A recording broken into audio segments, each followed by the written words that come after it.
She's just a girl and she's on fire. It's long-winded Wednesday, Wednesday, Wednesday. It's long-winded Wednesday. Join in whenever you want. Is it? Is it what? Yeah, it is. Okay.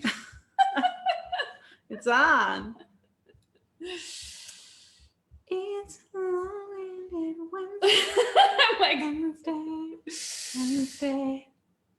so not impressed today. It's long-winded. Oh, I have a pen in my hair. Little pen and hair moment. I'm having a bang issue. Don't look too close, y'all. Look at her. Compliment her.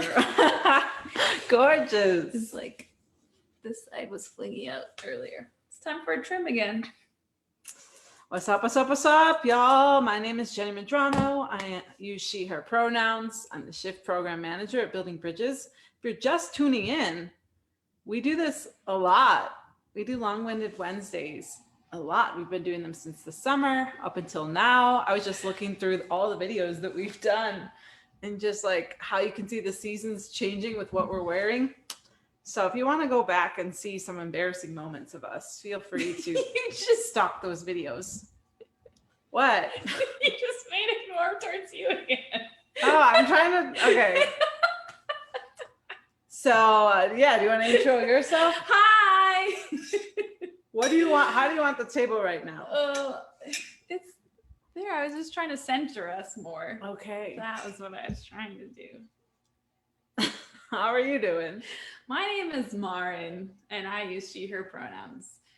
And I feel like I'm still sleeping. I feel like in a sleepy stance right now. I love it. How did you say it? We're here often. Yeah, we're not like here consistently, but we're often here. It's more often than not that we are. We do a lot of just talking. And then somehow good topics rise to the surface, and we're talking about power and privilege and oppression and racism, inclusion and sexism and all the things. So if you're into that, you've come to the right place. This is your place. This is already going to be our third for this month then? Holy moly. Yeah, we've kept up with it this month. We're both surprised. Consistency is hard for me. Let me just say that. We're here. So today we got a good topic for y'all. I've been thinking about it a lot in terms of the holidays. What is that about? How do we talk equitably and inclusively about what December is and what it's not for all people, especially as many nonprofits, companies, businesses have breaks at the end of December, moving into the new year. So I just wanted to bring up the topic of the holidays. And first here, what your experience around the quote unquote holidays have been, and then talk a little bit about how we've navigated that as people who are trying to be inclusive in this world, this multicultural world. Yeah. I grew up in a white Lutheran house, and so my upbringing was definitely a very, very centered around Christmas and celebrating it and Christianity. And like what I remember was always like, who are we going to spend it with? Like, is it with my mom's side, my dad's side, or are we going to stay home? That was always like the big controversy. What I learned over time,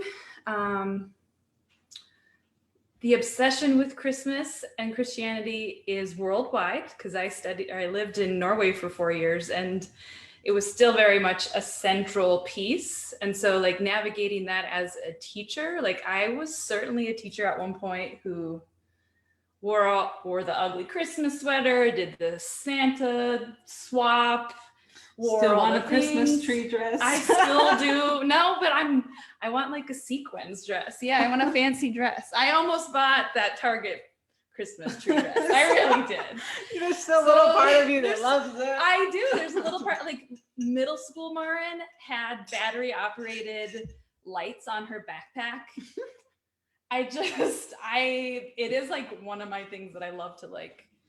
I love the quirkiness or like the celebratoriness, but what I have learned now with my race lens and my diversity, equity, inclusion lens is just the intersection of religion and the cult and the Christianity dominance that exists everywhere. And that like as not even December, but after Halloween, after October, it's just like this descendance on you. You cannot get away from it, which is great for some folks.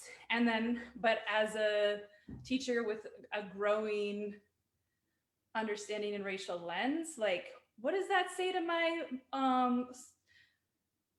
Jewish kiddos and my Muslim kiddos, and just like, and like looking at how the school calendar is focused around only one group's holidays and time off, and just how problematic that is. And if a kiddo who's not celebrating a Christian holiday, somehow then they have to take time off, and they can get affected in terms of their just attendance at school. It gets very convoluted, and it's a huge intersection of white dominance, white supremacy, and it's often one that religious Christianity is not talked about as much. Like, we also talk about race and whiteness as a culture, but Christianity is a huge part of that whole story. So so now I love Christmas markets. I love Christmas. It's something that is, though, however, a part of my culture and what my family celebrates. And it's something to consider, just like all the folks that are left out. Yeah. I feel like it was building bridges where I first started thinking about dominant narratives. I hadn't heard that phrasing, and we talked about all different kinds of dominant narratives. What is the dominant narrative of what work looks like in the US? Yep. And productivity? What is the dominant narrative of what is professional or what leadership looks like? And that is typically white cis het men, right? And then when I first was in building bridges, I was still very much immersed in the Christian world, or kind of like in an in-between. And when I heard that Christianity is very much the dominant narrative in the US, that was one of the first times I really had to wrestle with that, and that privilege that came with that identity for me for most of my life. Because for me, I grew up as a Catholic, and that, I mean, it very much influenced my psyche and how I viewed guilt and God and sin, but it wasn't like super tied to who I was. And then I became Protestant Christian, evangelical Christian, and that was super tied to who I was. And then I slowly moved out of that into more of this spiritual realm. So I've felt this wrestle with Christmas. I'm gonna put it in quotes, but it is the holiday of Christmas. Because I'm like, my family still very much celebrates it, loves it, has this religious tie to it, and I no longer really do. So that's been interesting for me. Mm-hmm.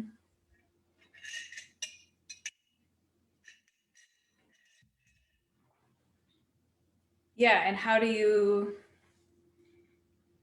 does one kind of navigate the tension of that it is potentially something that is still a part or a piece of you or your family, and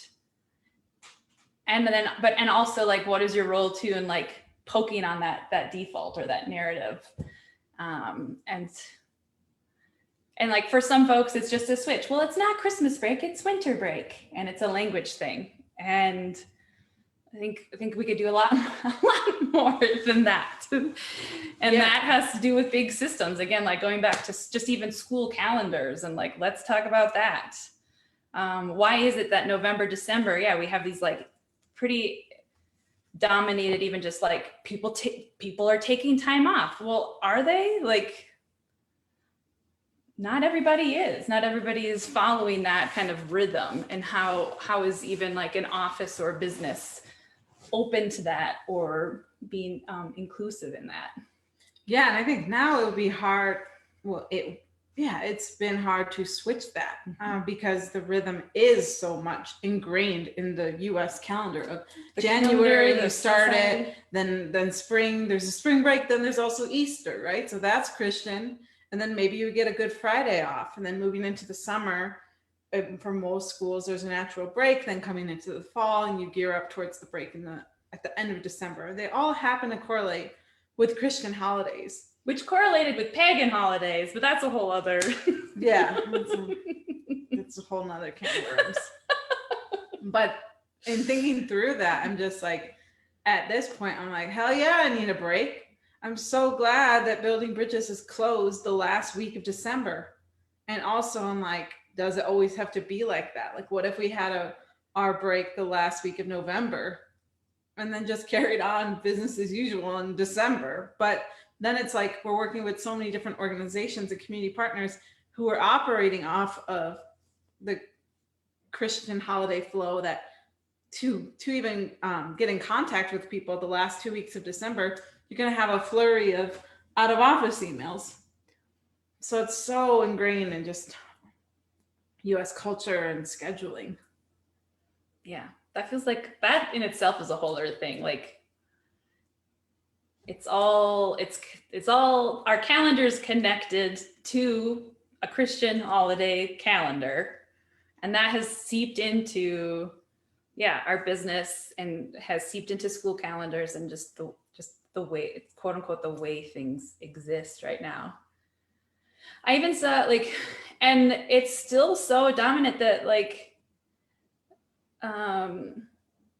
there's even that question of what, I don't know, you just go to the store too, and it's like you can tell people either they're saying happy holidays or Merry Christmas, and it's most still people do, but it's still only between those two. Some people are missing Hanukkah and Kwanzaa, there's this if you do want to be all inclusive, there's an ultimate long list. And I brought that. I researched that. Oh, cool. Keep going. Okay, and so I think that's where I'm like, well, if I include everybody, then I have to say all these things, and so I'm just not going to do it. And then bah humbug, we can't even say happy holidays? What? And then the fragility comes in. So was that you? Is that been you at some point? Not you, our audience. It's been me at some point. I was researching that this morning because I was like, what are all the holidays? I know there's some in December, and there's some that come to mind right away for me. And I want to see, when I say holidays, what are all the holidays you can list in your mind? And they don't, but and all the holidays, it's not just December though, right? There's this elongated all year round. But for whatever reason, we just talk about holidays, November, December, and then March, April, and then we're out.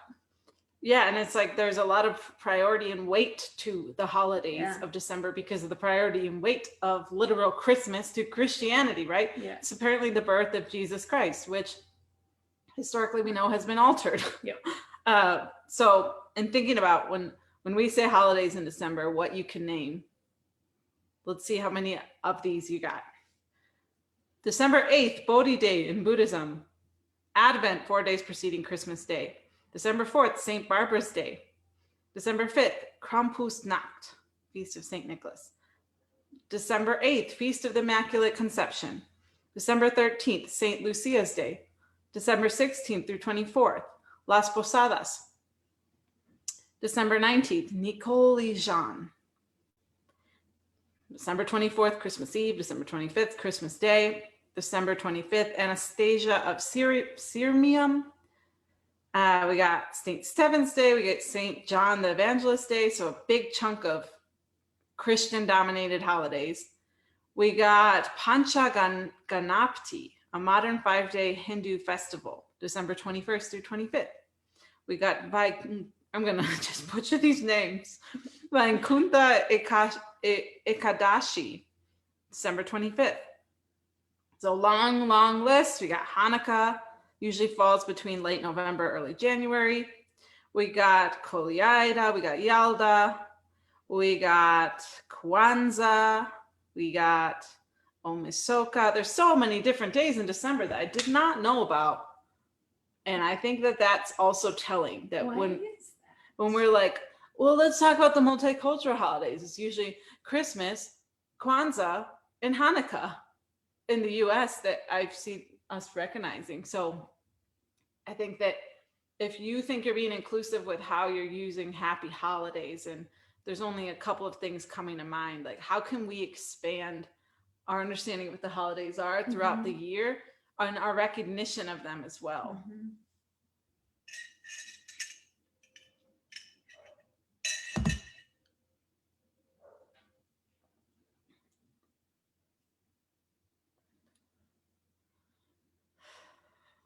In terms of the phrase Merry Christmas, that's a controversial one in the US, I feel like. And being a Christian, like hard going strong Christian, I was very much acquainted with the world of why it's so important to say Merry Christmas. And I feel like there is, from what I've understood and seen in the Christian, especially evangelical world, there is a need to let people know what your beliefs are, because that is inherent in the religion as good practice, as evangelicalism. So in saying Merry Christmas, there is this urge for people to be like, well, I'm not going to say Happy Holidays if I believe in Jesus Christ, and I want to say Merry Christmas. And for that, I just want to throw a challenge out there. If you're listening to this and you fall into that category, what do you think is happening in a person who doesn't celebrate Christmas or who's not a Christian when you say that? Can you put yourself in their shoes and imagine what that must be like for them, especially if they have difficult feelings or experiences with the religion of Christianity? Maybe that religion castigated them for what identities they hold. Or maybe they are Muslim, or maybe they are a different religion or Jewish. Just spiritual in general. And even in you just saying that, it reminds them you are other. That's the biggest thing is as it was processing for me, especially newly on as a teacher, and like we just worked with an organization this week around microaggressions, and it's not even just that one person is saying Merry Christmas, but again, like it is everywhere. You can walk down the street or go to any store, most stores depending on the store, but like especially like big stores, Target and all those things, like it's more than likely Christmas music. There's more than likely some sort of green or red and holly and all the things that are kind of like, and Santa and all of that that's kind of generalized and iconized, is that a word? As Christian or as Christmas. And yeah, like again, even as a teacher, we would do just like, it's supposed to be fun and like community building, but we do like door challenges and decorating. And I was envisioning and walking around our school one year and like seeing some of the very like how Christianity and Christmas just came out in the themes of the doors. And so again, you like walk down your hallway and there's another, it's not even that someone's saying something to you, but there's another visual reminder of like, oh yeah, I actually don't belong here. Yep. And that's all I'm saying with like even bringing up this topic. It's like, it's not that you can't celebrate Christmas. Like if you love it, if that's part of your religion, if that's part of your culture, cool. Just like any other culture, religions are accepted within the building of inclusion, right? But it's how you go about pushing your agendas. Pushing your agendas and assuming. Well, they kind of go hand in hand, right? Assuming is just like you're going out and about and assuming that everybody thinks and acts and believes like you and has the same identities as you and has the same class as you and has the same whatever, like growing up experience, right? Yeah. And then with that comes sometimes pushing of agendas, because if you assume everyone's the same like you, then you're going to be like, well, why don't we have a tree in this building? well, let's all listen to Mariah Carey's Christmas song, right? Like you're gonna Everybody loves this because you're assuming that everyone's on the same page as you. It gets, and then on top of that, just, the weather is changing. So like the focus around like the 21st and coming to the end of December is just this natural state of we're going into further and further darkness. It's getting darker faster, sooner, and in that also brings its own like combination of mental health challenges or experiences, like as you were mentioning before. Maybe in the past, it brings like this time of year brings up a lot around just what are people's relationships with their friends and family? Do they even like to go be with their family? There's also an assumption that there's like a picture of everybody's going home and everything's hunky-dory, and that's not real either. So I feel like there's just this compounded, like also almost pressure, expectation that you're supposed to be happy and supposed to be okay, and that you're supposed to that you have enough money to like give gifts, and I don't know, like there's a lot that gets really convoluted around just the ending of the year in general, and how hard it can get for folks in winter, in darkness, especially this year, y'all. Yeah, in the midst of a pandemic. Like, I don't know about you, but I'm struggling. Like, it feels weird to not have seen most of my family for a year. It feels weird to not be in that rhythm of having space to be with them. It's tiring to be in the same building day after day, working from home, watching the sun go down at 4. Like, I'm not trying to be fake about that. There's a lot of great things that are going on in my life that I'm grateful for. And also, if you're feeling like this is a shithole and like life is super fucking hard in this moment, that's real, because like we haven't really had to deal with this much as a collective. You know what I'm saying? I don't even have to spell it out. Yeah.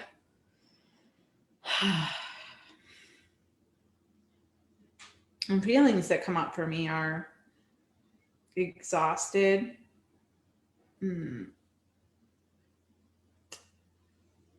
sad, a little bit of grief. Yeah. What I heard you say was you're feeling exhausted, sad, and maybe a little grief. Mm-hmm. Is that right? Yep. Is there more? I don't think there is.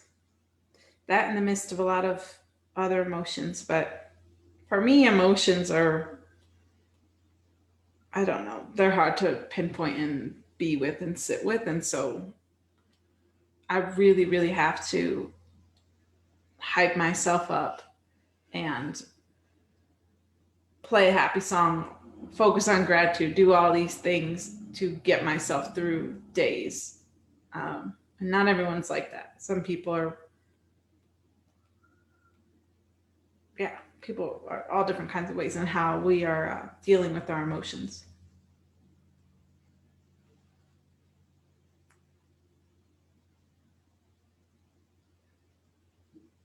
As we were talking though, through the dominant narrative of Christianity, it feels like without using the formal framework of the 4 I's of oppression, we've pretty much talked about it all, right? Yeah, let's review. But that's what I was going to say. Let's go through them.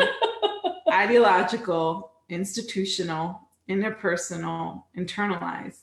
Internalized we haven't talked about. That's interesting. Okay, so ideological in terms of the privileged identity of Christianity, being a Christian or being someone who celebrates Christmas, right? Let's talk about or ideological oppression around that. The Christmas movies. Yeah, that like plays into the ideas that is what everybody's doing. Mm-hmm. Yeah. All the Christmas movies. All the Christmas movies. Mariah Carey music.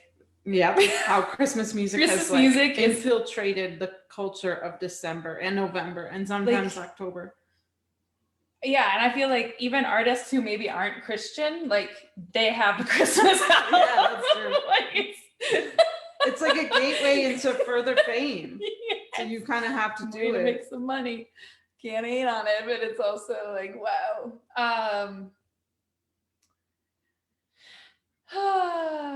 Yeah, the wording and the normalcy of Merry Christmas, Happy Holidays, for sure.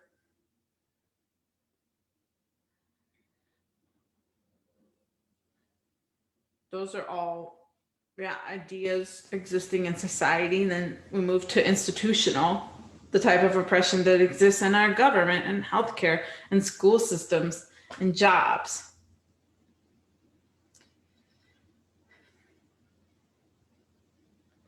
Well, like what we just said, like it is a part of a calendar, a system of how and when we operate, and whose holidays are like deemed like important enough to all have the day off. Mm-hmm. And it's a huge privilege to have that for our nonprofit to have the last week of December off, because if you identify as Christian or someone who celebrates Christmas, oftentimes you can couple that with your personal days, and it works to have 2 weeks off, right? Versus another time and place where it might coincide with Ramadan or something, and you would get that privilege of having 2 back-to-back weeks. Yeah, paid days off, literally institutionally. A lot of people get payment on Christmas Day without having to work.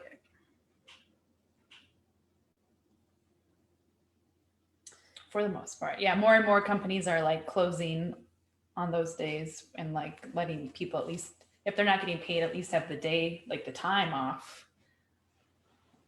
Yeah, and this is all very much with the lens of like being a nonprofit organization, company, business employee versus someone who's like a lot of people out there who are essential workers, and there's no discrimination. You're going to work any day of the year, anytime at these retail and serving and all these things. More than likely. Yeah. And like, that's the thing is like, if you're in retail, this is a really busy, really, really busy time. And you have to deal with people even more. And then moving to interpersonal, we're talking about interactions between one or more people or a group of people and a group of people.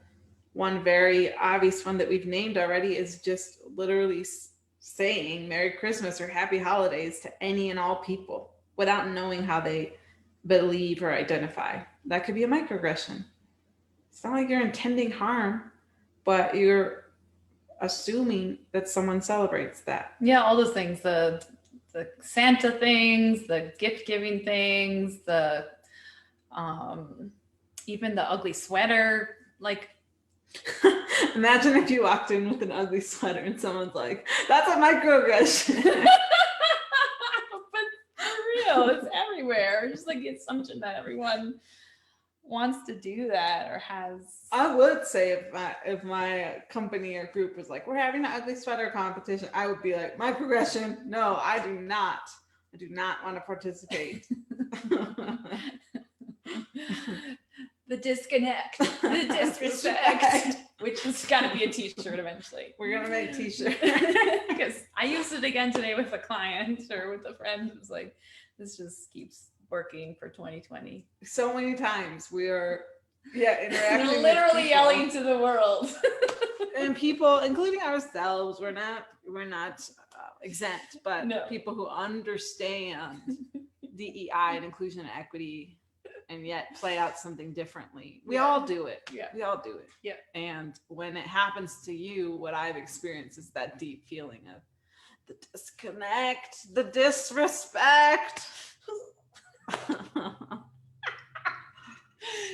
If you're interested in some garb, let us know. Put it in the comments.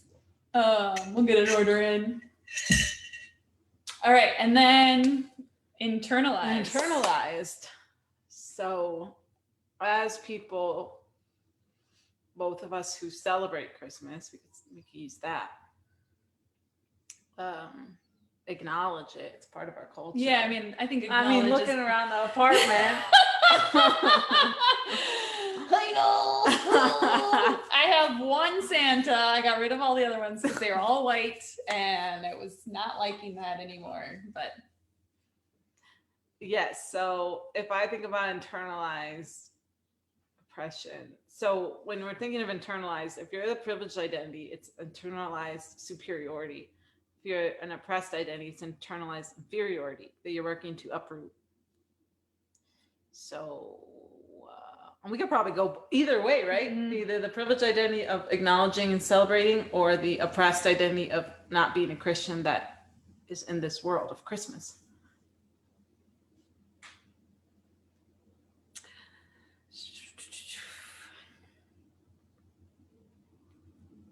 yeah, I'm uprooting the belief.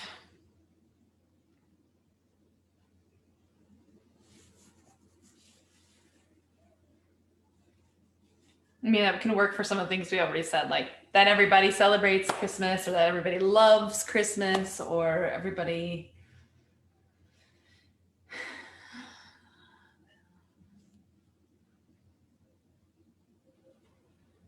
Yeah. For me, yeah, I mean, and there's like a very big tie of even, yeah, like assuming people want to sing certain songs, know certain songs. Yeah, I'm uprooting the belief that everyone knows Silent Night. God rest ye merry gentlemen, because I actually really like that one. I was just thinking, and I think for me, and just in my own journey around religion, like I very much knew I believed in something higher, and like being in like what was the confirmation? I was part of confirmation. Like it always has felt really good to be in community, and also music has always, like, I just always loved singing. Like to go to church and sing hymns and eventually be a part of like leading the congregation. To me, that was the moment. It was like, I haven't even read the Bible really, but like I would go, but it was more like, I just want to sing. Worship hits different. It does. It's just like, that is the thing that I really miss in Christianity. Just such a soulful spiritual experience. Yeah. And especially like I was in gospel choir in college, and that really shaped me to love gospel music. Yeah. I still do. I still listen to it sometimes. Me too.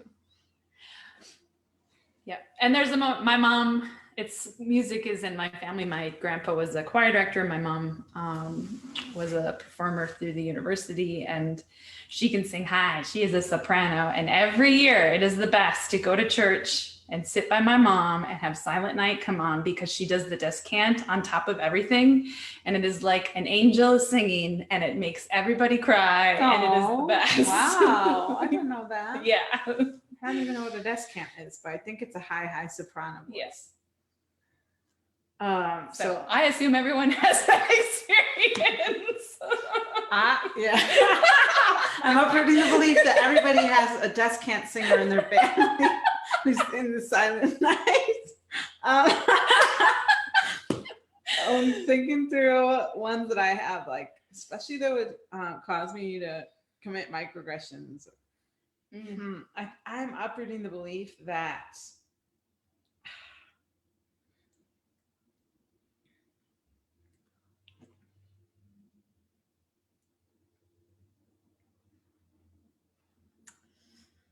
I'm struggling with this one. Y'all be thinking too. I'm like, should I go from the other side of?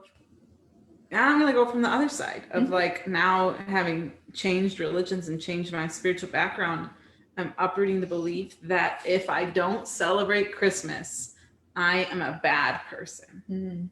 I'm uprooting the belief that if I don't acknowledge Jesus-centered hymns on Christmas, then I should not be able to partake in Christmas festivities. Those ones came easier.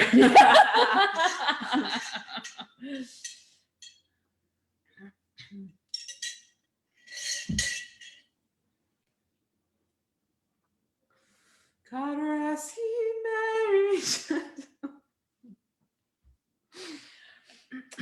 have to have some hymns.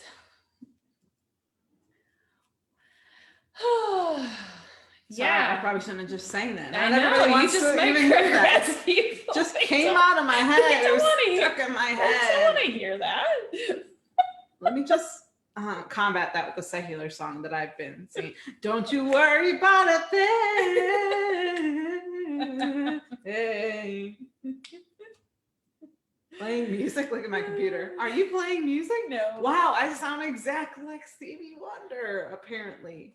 That's hilarious. Your computer really is trying to say something right now. Set up professional audio.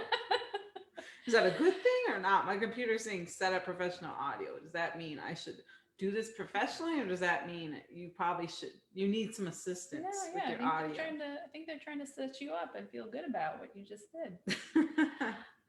All right, y'all. What's coming up for you around this? What are your thoughts? How does this make you feel some kind of way? What is your experience With the holidays.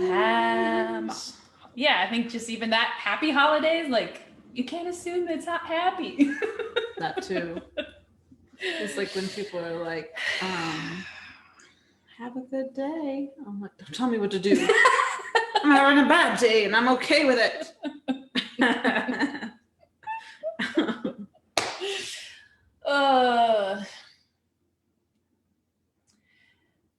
Yeah, it's one of those. So like when I'm working with white folks in white affinity spaces, we say like, what is it to go against the default? And part of that is to like start recognizing the race of the space, like who's there and like, what do I know about history of like, why aren't maybe folks of color in this space? Or like, is it because it's unwelcoming or because of history in terms of policies and housing and all the things? And it's getting me to think of that too. Like, what's the religion of the space? Like when you walk into a space, like what are you noticing in that space?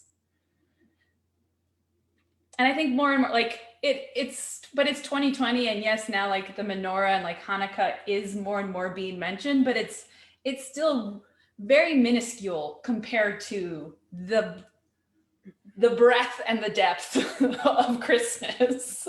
Yep. But yeah, y'all can see my Christmas mugs behind here. Well, that's just a little tiny taste of the Christmas decorations up in here. Jenny, this is literally 1/4 of what I used to have. Yep. That's been interesting too. Like Maren and I are roommates, as you can see, and we just the amalgamation of Christmas this year. Like we celebrated Christmas together last year. Acknowledge it, however you want to put it. I feel like it's celebrating if we're like making cookies and watching Christmas movies. Isn't that partaking in a holiday? Yeah, I guess I think that's like taking advantage of the time. Sure. Like, I don't know.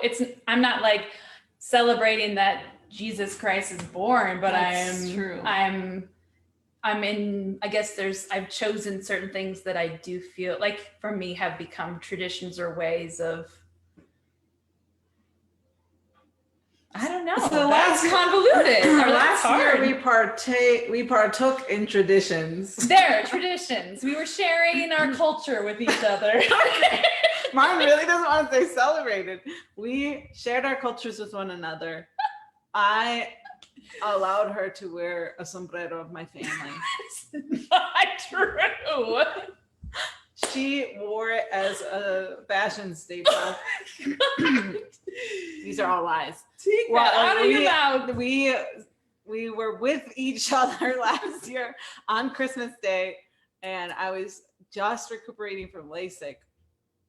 And I see I lean in a lot when I'm looking at the camera. That's why I adjust things, because I get into it and storytelling. And so I get what was I saying? Oh, I got LASIK. Couldn't see anything. Lauren took care of me like the good soul that she is, the caretaker, Enneagram 2. She really kicked into high gear of like, I got you. And so I couldn't see anything. Somehow we watched Christmas movies. We made cookies. And to me, that was cool because it was one of the first times we partook in traditions together. And then like this year, living together, it was helpful because I knew a little bit of what to expect, that we would both be open to acknowledging it together, especially because it makes us happy to like make cookies or watch movies. But navigating that with it's always been different with every roommate I've had. I've had a Jewish roommate. I've had roommates who don't celebrate at all. I've had roommates that are over the top into this holiday, y'all. And it's just always a matter of like, how are we creating the space during this season, and what does that mean for us? Yeah, I think to me that's more what it is. Like all the things that I have out at this point are from like traveling, and specifically a time of it being in Norway, and like what I learned, and there has been a significant influence of just even liking this time of year in general, like the dark and the cold. Like I feel like I learned how to kind of thrive in that a little bit more. And also like the whole idea of coastally, or like being cozy. I think that's what I really like too. Like What's coastally? Like being cozy and like creating a space that feel like having candles and things, and just like making a space that you want to be in, because it's dark out and it's cold out. And what's that word from? It's a Norwegian word. Oh, I think you said that before, but I'm just getting it more. I introduced Jenny to brown cheese last year. Do you want to tell me your experience on that? I thought you were going to say brown Jesus. I was like, no, you did not. Bruno's cheese, Norwegian sweet cheese. Brown cheese. Yes, you did. Yes, you did. That is good. It's like it's the sweeter one, right? Ooh, it's really yummy. Yep. I want to introduce Maren to one of our family traditions that is along the lines of las posadas, of making pozole. It's just time consuming to make, and lately I've been tired, so I'm thinking to buy it from a restaurant. That'd be cool. Ben Wida had a suggestion, but if y'all have pozole suggestions or recipes, please let me know. That reminds me too, if anybody has a lefse set up, let me know, because I really want to make lefse. We need lefse, but I need a griddle. Like I don't have all the things.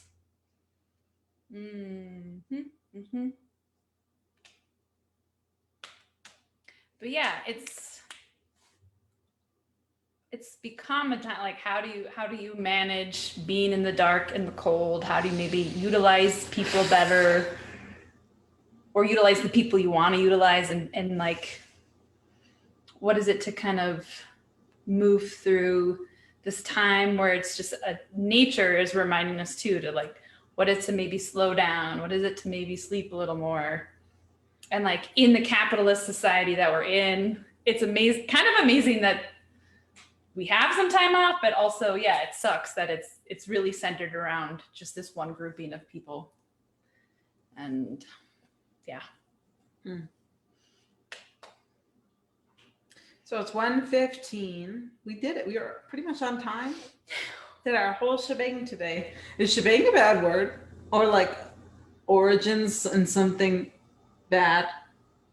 I don't know. What gets you asking that? I've just never questioned the word shebang, nor do I really use it. So when I said it, I was like, what is that from? Kind of like we, like the bullets thing too. Like we've been trying to put inventions. Yeah, the bullet points. We have our roots in nonviolent communication. So when Demi, shout out to Demi Yuan, when she was around, she used to say love dots. And I pretty much have forgotten to say that. I'm just like the bullet points. But it makes more sense in a context where, like, if you say bullet points out of nowhere, it's like, shit, now we're reminded of wartime right now. And some people appreciate it in the US, but it really makes sense in the Middle East. So start thinking about that, y'all. The words that, like, some words that we just use casually are really. Let me shoot my shot. Yes. Let me shoot my shot. It's a lot of fun. Sorry, that was probably too violent. Anyways, we should probably end this. We're ending. We're trying to end. We're actually opening up a whole other thing now. Okay, next time. In the new year. We'll see you in the new year, y'all. 2021. Say your dad joke. I don't know. I have been reminded what what joy it has brought me as a teacher to be like, see you next year. Bye, y'all. See you in 2021. See you in 2021. Okay, but for real, bye.